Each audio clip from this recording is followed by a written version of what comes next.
Bonjour Cyril. Bonjour Vincent. La dernière fois, nous avons parlé des origines de l'IA. Maintenant, quelle est sa place aujourd'hui? L'ampleur de l'IA aujourd'hui, je dirais qu'il est double. On a une partie grand public et une partie industrielle. On va commencer par la partie grand public.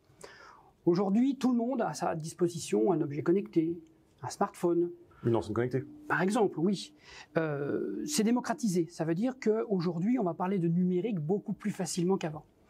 Donc, toutes ces IA, finalement, sont arrivées dans les foyers, dans les grands publics, dans les familles, je dirais de façon souple.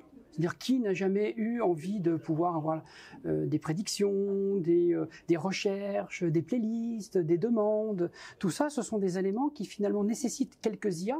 Alors c'est vrai que c'est pas très spectaculaire comme IA, mais ce sont quand même des IA, des modèles qui vont permettre d'imiter un petit peu soit la recherche humaine, soit les prédictions, soit les envies, soit être même créatif pour pouvoir finalement faire ce que tout le monde aime faire dans sa vie, faire des filtres, faire des playlists et autres éléments. Donc c'est vrai qu'aujourd'hui, l'avancée du numérique s'est fait de plus en plus naturellement et les IA sont de plus en plus dans le côté grand public. Par exemple, lorsque l'on va faire une recherche pour s'habiller, lorsque l'on va sur un site internet, eh bien, certains éléments vont permettre de récolter des données, des informations.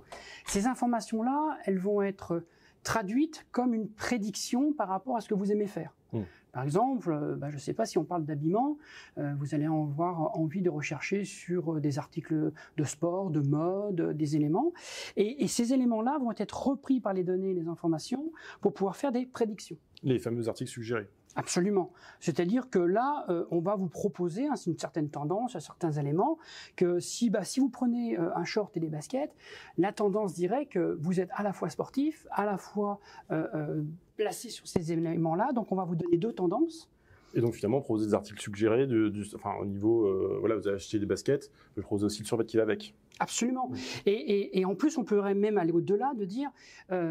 pourquoi pas avec ce type d'équipement, quel sport il va faire. Et c'est vrai que les intelligences artificielles vont capter ces données, alors sans être intrusifs, sans vouloir récupérer ces données de façon stockée, mais simplement pour faire des suggestions et proposer d'imiter finalement le vendeur qui serait en boutique par rapport à votre... proposition, encore une fois, avec un événement sportif qui pourrait aller dans le sens de ce qu'on a fait comme choix. C'est ça. D'accord. Donc ça, c'est un peu l'ampleur, je dirais, grand public. C'est avec nos smartphones, nos objets connectés, nos éléments qui sont vendus de façon classique, qui sont relativement très discrets. Maintenant, on a une autre IA, une autre ampleur, c'est l'IA industrielle. Qui va être plus visible par les grands médias, les chaînes d'information par exemple. Dernièrement, on a la conquête spatiale.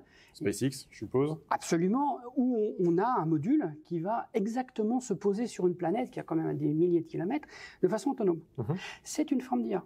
C'est-à-dire, c'est une forme d'intelligence artificielle qui est comme des agents embarqués, des éléments qui vont guider, auto-guider le pilotage finalement de notre module. C'est paramétré, c'est mathématique, c'est des prédictions, mais c'est quand même une intelligence qui va pouvoir avoir un résultat fondamental parce que l'appareil va atterrir au bon endroit. Voilà, et en plus grand public, très marqueur.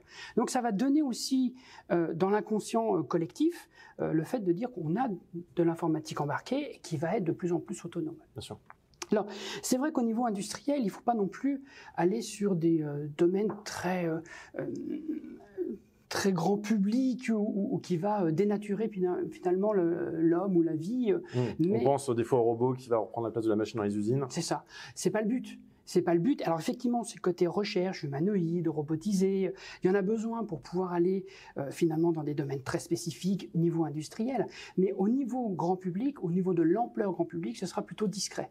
Donc c'est vrai que je dirais qu'il y a deux IA qui vont cohabiter entre elles, l'IA grand public discrète, embarquée, de plus en plus développée, et les formations de plus en plus ici étoffées vont nous permettre d'avoir de meilleurs concepteurs d'IA, et puis un laboratoire, un grand laboratoire qui est l'industriel, qui va aussi nécessiter de la créativité et bien sûr des futurs ingénieurs et des futurs diplômés. Ça rejoint son idée que l'IA c'est tellement vaste et qu'il y a beaucoup de choses à faire dessus. Merci Cyril. Merci Vincent.